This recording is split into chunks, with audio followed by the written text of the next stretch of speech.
اللہ کی ذکر کی کیفیت اہل ذکر کے پاس سے نصیب ہوتی ہے، اور یہ جب نصیب ہو جائے تو پھر نسیان زائل ہو جاتا ہے، اور جب اہل اللہ کی مجلس سے بندہ دور ہٹ جائے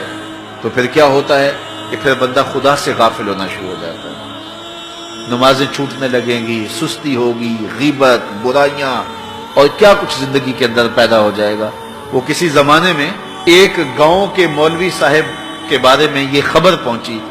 کہ انہوں نے اسلام کو چھوڑ دیا ہے اور عیسائیت قبول کر لی ہے۔ تو جو قریبی شہر کے علماء تھے انہیں بڑی تشویش ہوئی، تو علماء کا ایک گروہ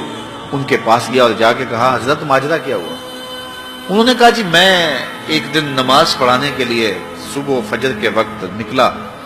ٹھنڈے پانی سے وضو کیا تھا، سنتیں پڑھنے کے بعد نماز میں ابھی وقت تھا تو میری آنکھ لگ گئی، تو اچانک اقامت ہوئی تو میں اٹھا اور مصلی کی طرف دوڑ پڑا۔ پھر مجھے خیال آیا کہ میں تو وضو کرنا ہے،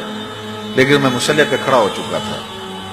اب یہاں مصلی چھوڑ کے جاؤں تو نمازی کوسیں گے کہ پہلے کہاں گیا ہوا تھا۔ تو اسی گو مگو کی کیفیت کے اندر میں نے جو ہے وہ نماز پڑھانا شروع کر دی، لیکن میں ڈرا کہ میں مصلی رسول کی توہین کر رہا ہوں، بے وضو نماز پڑھا رہا ہوں، تو کہیں اللہ کا عذاب میرے اوپر نازل نہ ہو۔ تو میں ڈرتا بھی رہا، لیکن ساری نماز پڑھائی، میرے اوپر کوئی ایسی کیفیت اللہ کے عذاب کی نہیں آئی۔ سارا دن گزر گیا، اگلی رات بھی گزر گئی، اگلے دن فجر کا وقت آیا تو پھر میرا وضو ٹوٹ گیا، تو پھر میں نے کہا اب ٹھنڈے پانی سے وضو کیا کرنا ہے، پھر میں مصلی پہ چڑھ گیا، حتیٰ کہ میری عادت ہو گئی، اور میں پہلے تو ڈرتا تھا کہ اللہ کا عذاب میرے اوپر نازل نہ ہو، اور پھر یہ بھی خوف ختم ہو گیا۔ پھر ایک دن میں غسل کی حاجت سے تھا اور میں نے غسل کرنے کی بجائے فجر کی نماز پڑھا دی۔ اس دن میں دوبارہ ڈرا کہ کہیں اللہ کا عذاب نازل نہ ہو جائے، تو وہاں سلام پھیرا تو میرے اوپر اللہ کا کوئی عذاب نازل نہیں ہوا، تو میں نے اسلام کو چھوڑ دیا کہ اسلام سچا دین ہوتا تو میں اتنی توہین کی ہے مصلی رسول کی، اتنی توہین کی ہے اللہ کے گھر کی، تو میرے اوپر کوئی عذاب آتا، تو میرے اوپر کوئی عذاب نہیں آیا، تو میں پھر واپس ہو گیا،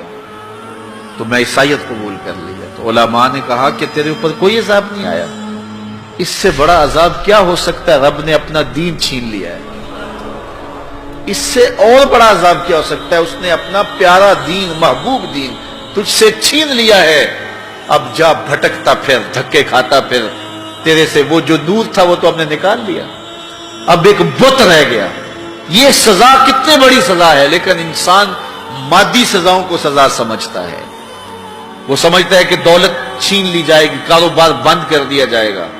مجھے پریشانیاں آئیں گی، میرے اعضائے بدنیاں توڑ دیے جائیں گے، آنکھوں کی بینائی اچک لی جائے گی، میرا ایکسیڈنٹ ہو جائے گا تو یہ سزا ہے، پتھر اتریں گے تو یہ سزا ہے۔ کہا یہ بھی سزا کی صورتیں تو ہیں،